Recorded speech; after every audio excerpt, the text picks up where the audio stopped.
sa, siguro pinakamalaki rin kahapon was the fact na may dalawang Alice there. Anong take nyo doon? Actually, kahapon ko lang nalaman yan. So I communicated with NBI kanina to get the details. So, wala kasi lang binibigay. Pero itong unang Alice Go, nag-register at kumuha ng NBI clearance 2005, I believe. That's exactly the same year nung late registration ni Alice Go. So, hindi ko pa masabi kung ano nangyari, kung ito ay isang computer error or talagang merong original na Alice Go at kinopya lang ni Mayor Alice Go yung original na Alice Go. So wala pang update, sir, dun sa analysis ng fingerprint? Wala pa. Kaya finalo up rin namin kahapon, wala pa. Pero ongoing na yan. Yan naman, magpo-prove na si Guo Huaping at si Alice Go ay isa. Dahil si Alice Go, si Mayor Alice Go, meron rin siyang NBI clearance. Kinuha, I think, mga late 2000s niya. So yung magpo-prove na isang tao lang sila. Pero ako, confident ako isang tao lang sila. Dahil obvious naman doon sa picture na siya yung Alice, siya si Guo Huaping. And sabi rin ng AMLAC, sir, yung name yes, doon sa bank.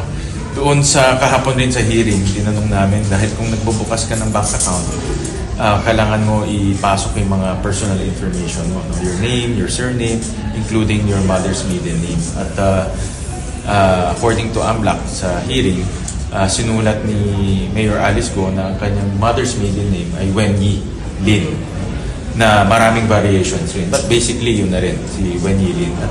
That corroborates with the story ng mga taga-Valenzuela na pinapakilala si Wen Yi Lin o Winnie Lin as her mother. And also, tugma yun sa BOI records na si Wen Yi Lin, dineclare niya yung kanyang mga dependent children. Isa doon yung dependent daughter niya na si Guo Huaping. So, nagtugma-tugma na yung mga story.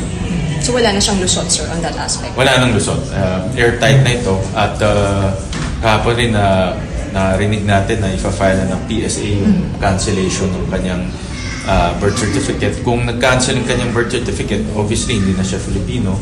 The next step naman, co-waranto para matanggal siya sa pwesto dahil hindi na siya Filipino.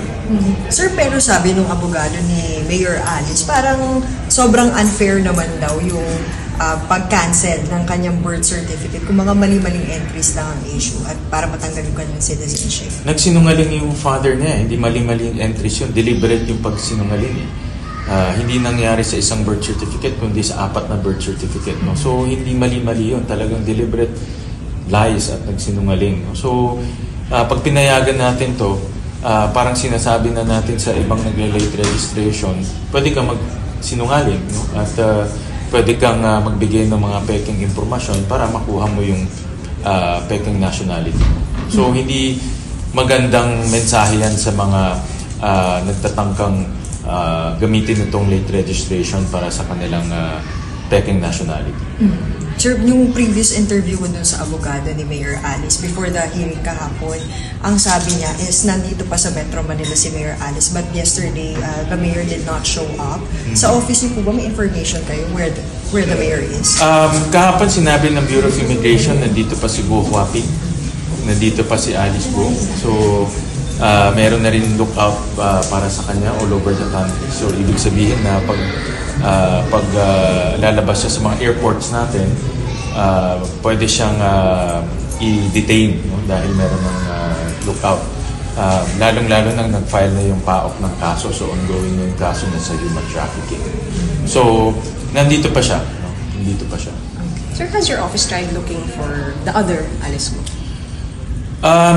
We have to get first yung information sa NBI kung talaga bang merong records. Like for example, I would assume na kung totoo itong taong to, pumunta siya doon, baka may CCTV, no? Baka merong, diba pag pumupunta ka, nagsa-sign in ka.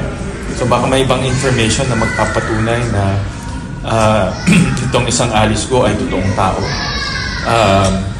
Kung may CCTV, mas maganda para malaman natin. So, but based on records right now, lumalabas parang may dalawang Alice Go. Pero nalaman ko itong, parang narinig ko itong unang alis ko, one time lang kumuha ng NBI clearance noong 2005. So, tingnan rin natin yung angulo na yun. So, medyo raw pa yung information para mag-conclude.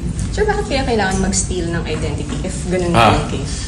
Well, in my personal theory ko ito, siguro iniisip nila na maganda na meron ng existing na tao. Nangyayari rin yung identity theft. Nakita rin natin to sa mga ibang late registration. Ang ginagawa nila, kumukuha sila ng pangalan ng patay o pangalan ng mga nawawala at linalagay nila doon sa peking birth certificate. So, nangyayari rin yun. So, ang theory ko lang ay gusto nila siguro may totoong tao talaga.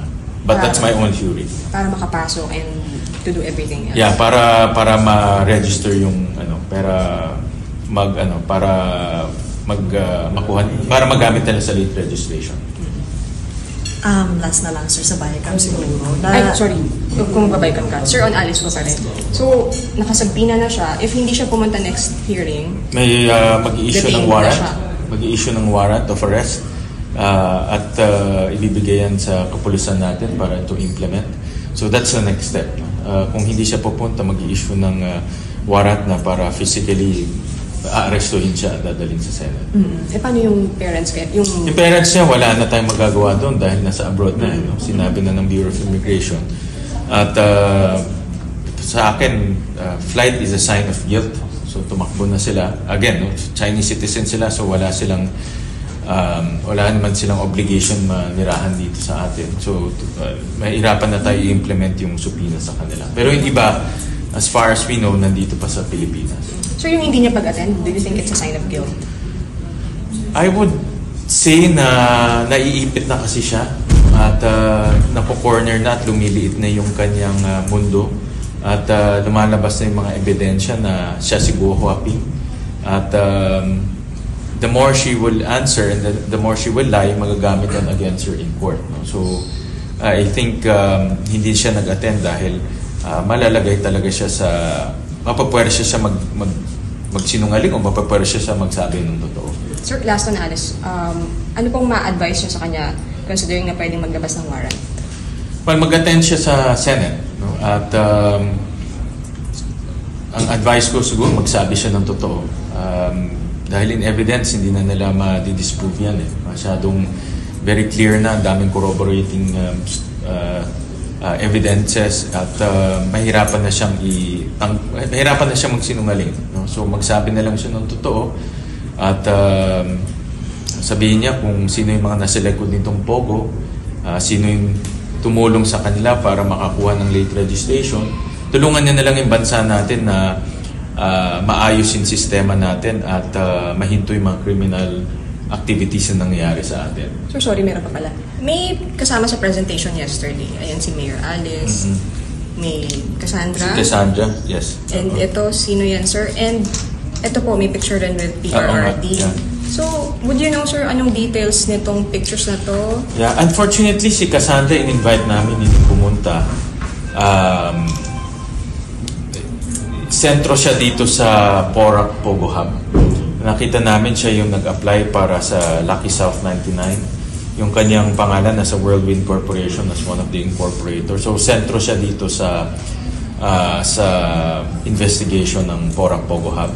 May pictures rin lumabas kahapon, nakasama niya. At inamin rin ni Porac Mayor, Mayor Kapil, si Cassandra Ong. So, sentro siya. At since hindi pumunta lahat ng mga inibitahan namin at mga may-ari ng Lucky South 99 at Whirlwind, malalaman mo na talaga may problema.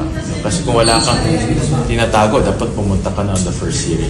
At alam mo naman, may hearing. This was all over the news. So, hindi sila pumunta. So, makikita natin na tingin ko maghahanda sila magsinungaling rin or lilipasin lang nila ito hanggang mamatay yung issue.